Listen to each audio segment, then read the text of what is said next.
Hello and welcome to the channel, this is Mish. In this video we're talking about exposing V-Log on the Panasonic LUMIX S5IIX, though this applies to most recent LUMIX cameras. The focus is on a very overlooked feature, the luminance spot meter. Why is this feature so important to me?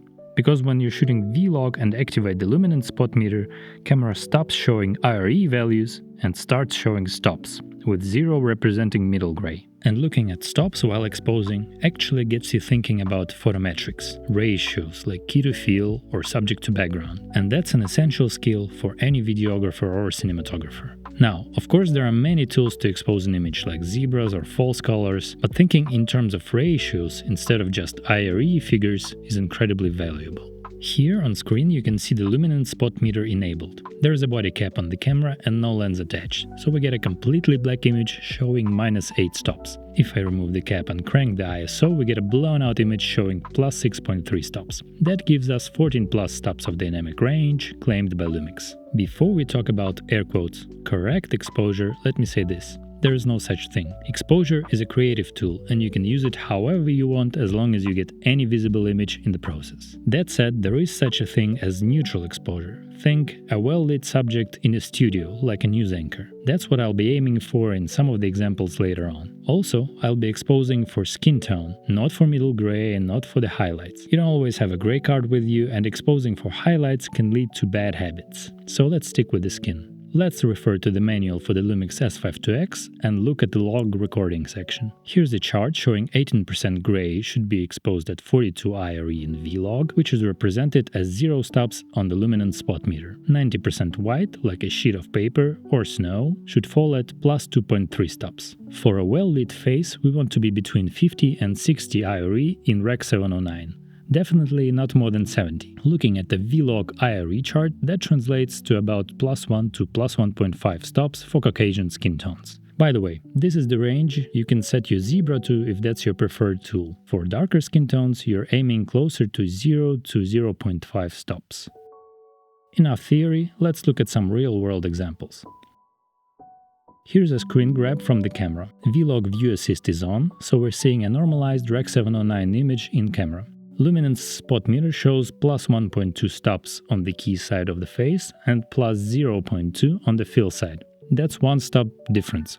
Or a 2:1 ratio. It's a nice neutral contrast for portraits. Shaped, but not dramatic. The white t-shirt reads at +2.1 stops, well within the log exposure range. The background varies from -4.2 stops on the darker side to -2.5 on the brighter side. That's roughly 3 to 4 stops of difference, so 8:1 or 16:1 ratios. This translates into a very high contrast between the subject and the background.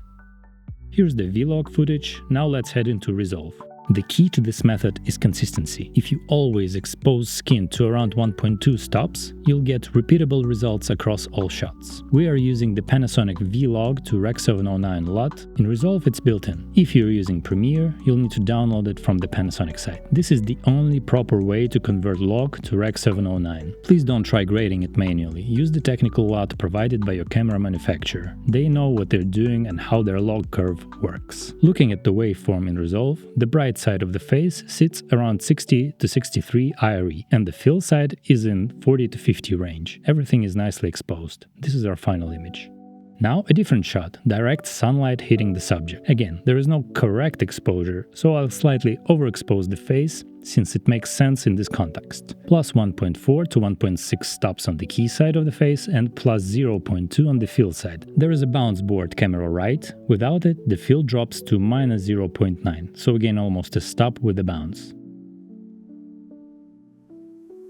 Applying the same LUT in Resolve, we see the key side sitting at 65 to 70 IRE, a little brighter than the studio shot as expected.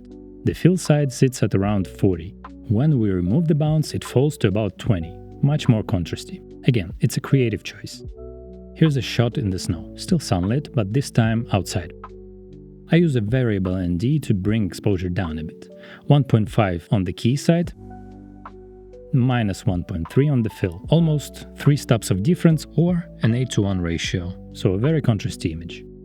The snow reads at 1.7. With the bounce board, fill side goes up from -2 to -1. That's a whole stop added, and now the ratio is 4:1. Also, I gotta say, forcing your subject to stare into the sun with a bounce board in their face? Inhumane. Don't try this at home, scientific purposes only. After applying the LUT, highlights are at 70, shadow side around 25 to 30. With the bounce, we're pushing the shadows up to around 40.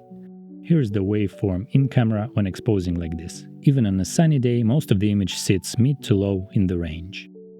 Final image, again, LUT only, no color grading or any other tweaks. Let's rest our eyes a bit and look at a backlit shot. Direct sun behind the subject. The face is in the shadow, so it reads underexposed. -1.5 on the key side, -2.1 on the fill. Brightest part of the image hits 3.8.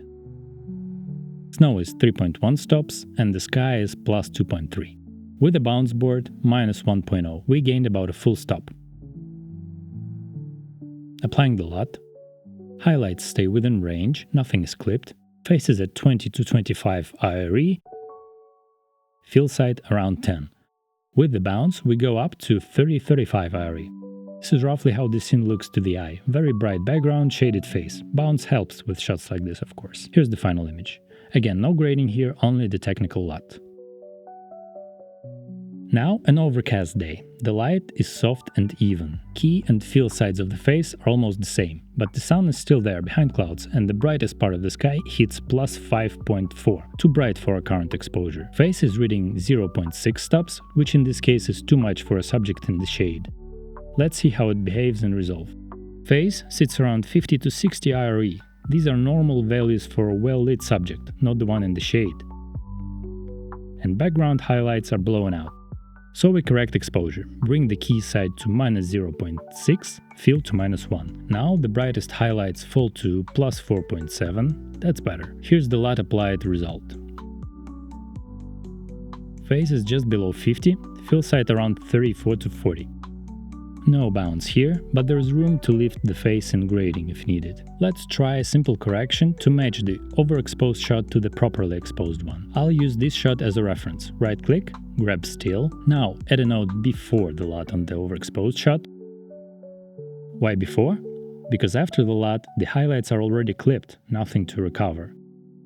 Shift-S adds a node before the selected one. Go into Gallery and pull up the reference still. Now the waveform splits, correct version on the left, overexposed one on the right. We don't even need to look at the image at this point, I'll just bring the waveform over here and adjust the offset. What I'm looking for is to bring these overexposed highlights to the ones in the left picture. Like so. That's it. The correct image is still a bit brighter, but close enough for this demonstration. By the way, if you prefer overexposing your log footage by one stop to preserve shadows, you can apply a similar correction and save it as a monitoring LUT for your camera. That way, you always see this while recording this. Personally, I try to not overexpose log. Sensors these days are so good in low light and so clean, I just prefer shooting with neutral, balanced exposure. Let's take a look at the last scene. This time we're shooting at ISO 4000, the second native ISO for vlog. It's a bit darker here, so let's see what we're working with. The key side of the face is at +1.1 stops and the fill side is at -1.9 stops. That's a full 3-stop contrast between key and fill, so an 8:1 ratio. Pretty punchy. We could add our favorite bounce board, but that's a matter of preference. I just want to show what the image would look like if we used it. Here it is with the bounce, about half a stop brighter on the fill side.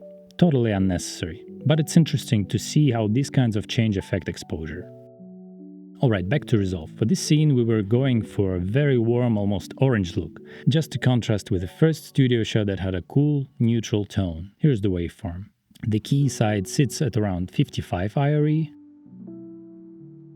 and the fill side is down at 15 to 20 IRE.